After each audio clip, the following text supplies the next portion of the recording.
Breaking news చూస్తున్నాం. ఆంధ్రప్రదేశ్ రాజకీయాల్లో ప్రాధాన్యం సంతరించుకున్న కూటమి పార్టీల సమన్వయ కమిటీ సమావేశం జరగనుంది. రాష్ట్రంలోని తాజా రాజకీయ పరిస్థితులు, రాజ్యసభ ఎన్నికలు, ప్రభుత్వ పాలనకు సంబంధించిన కీలక అంశాలపై ఈ సమావేశంలో విస్తృతంగా చర్చించే అవకాశం ఉంది. కూటమి భాగస్వామ్య పార్టీల మధ్య సమన్వయాన్ని మరింత బలోపేతం చేయడంతో పాటు భవిష్యత్తు కార్యాచరణపై కూడా నిర్ణయాలు తీసుకునే అవకాశాలు కనిపిస్తున్నాయి.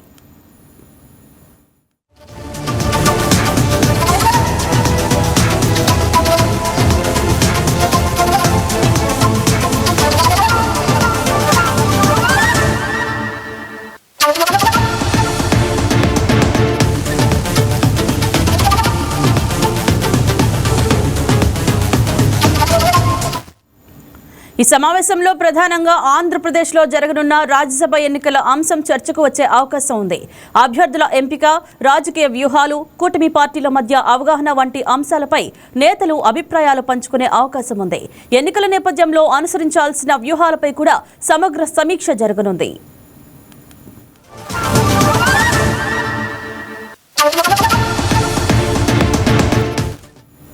అలాగే రాష్ట్రంలో ఎస్ఐఆర్ అమలు అంశం కూడా సమావేశంలో కీలకంగా మారనుంది.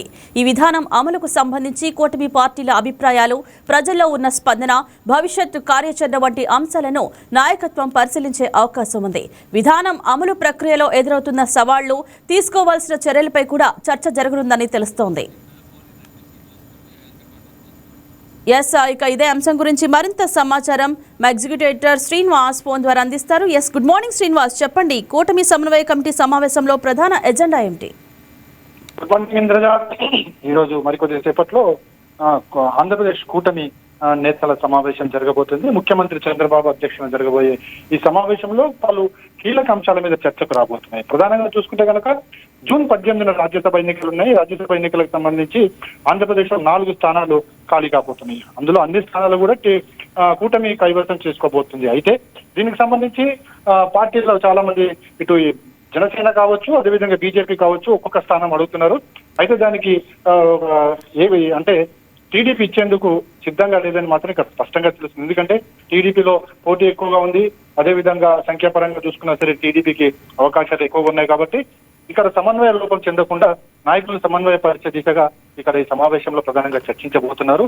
అంటే జనసేన డిమాండ్ చేసిన, బీజేపీ డిమాండ్ చేసిన ఇప్పట్లో సాధ్యం కాదనేది మాత్రం స్పష్టంగా చెప్పబోతున్నారు. ఇక మరోవైపు చూసుకుంటే కనుక కూటమి ప్రభుత్వం ఏర్పడి కూడా ఈ వారంలో 2 ఏళ్లు పూర్తి కావస్తుంది. సో ఈ 2 ఏళ్ల పాలనలో కూటమి చేసిన పలు అభివృద్ధి సంక్షేమ కార్యక్రమాలను ప్రజల్లోకి తీసుకెళ్లడం, అదేవిధంగా ఈ భవిష్యత్తులో చేపట్టబోయే కార్యక్రమాలు, అభివృద్ధి కార్యక్రమాలు ఏవైతున్నాయో వాటిని ప్రజలకు చెప్పడం లాంటి కార్యక్రమాలు కూడా దీని మీద కూటమి చర్చించబోతుంది. ప్రధానంగా టీడీపీ ఒక దిశానిర్దేశం చేసింది. చంద్రబాబు నాయుడు మొన్న ఏదైతే టీడీపీ నేతలు సమావేశమైనప్పుడు టీడీపీ ప్రభుత్వం చేపట్టిన కార్యక్రమాలన్నీ కూడా సైకిల్ యాత్ర మీద చేయాలి. ప్రతి ఒక్క ఎమ్మెల్యే కావచ్చు, మంత్రి కావచ్చు, లేదు స్వయంగా తాను కూడా సైకిల్ మీద వెళ్ళి సైకిల్ పవర్ ఏంటో చూపిద్దాం, ప్రజల దగ్గరకు చేరువవుదాం అనే ఒక కార్యక్రమాన్ని చేపట్టబోతుంది. సో దీనికి సంబంధించి కూడా చర్చించబోతున్నారు. అటు బీజేపీ, అదేవిధంగా జనసేన నేతలు కూడా ప్రజల్లోకి వెళ్లే దిశగా ఆలోచన చేయబోతున్నారు. అదేవిధంగా వాళ్ళకు దిశానిర్దేశం చేయబోతున్నట్లు కూడా తెలుస్తుంది. వీటన్నిటి మీద కూడా ఒక సమన్వయం, ఎందుకంటే కూటమి ప్రభుత్వం 2 ఏళ్లు కావస్తుంది ఏర్పడి, ఎన్ని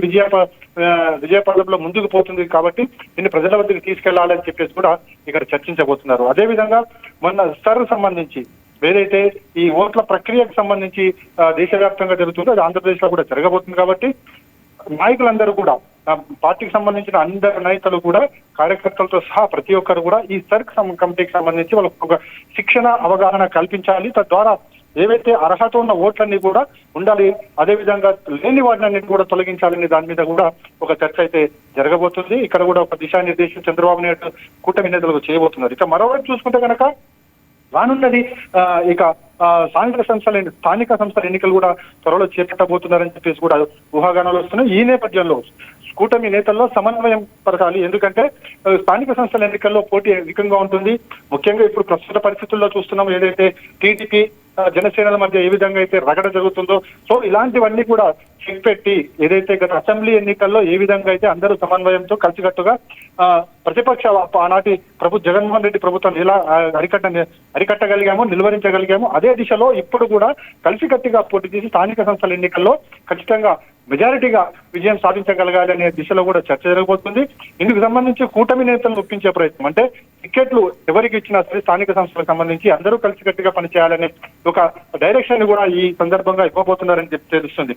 మొత్తంగా చూసుకుంటే కనుక ఈ రోజు జరగబోయే కూటమి సమావేశంలో చంద్రబాబు నాయుడు సహా ఉప ముఖ్యమంత్రి పవన్ కళ్యాణ్ తో పాటుగా అందరు మంత్రులు కూడా పాల్గొనబోతున్నారు. అదేవిధంగా నేతలందరూ కూడా పాల్గొని ఖచ్చితంగా రాబోయే ఎన్నికలు ఏవైతున్నాయో, ఇటు రాజ్యసభ ఎన్నికలు కావచ్చు, స్థానిక సంస్థల ఎన్నికలు కావచ్చు, వీటన్నిటిలో కూడా సమన్వయంతో పనిచేసి మళ్ళీ ఏదైతే అసెంబ్లీలో ఏ తరహా అయితే విజయం సాధించగలిగామో అదే తరహా విజయం సాధించాలన్న ఒక సమన్వయం అయితే ఇక్కడ ఈ కమిటీలో చర్చించబోతున్నట్టు తెలుస్తుంది. Indraja. Right, thank you Srinivas.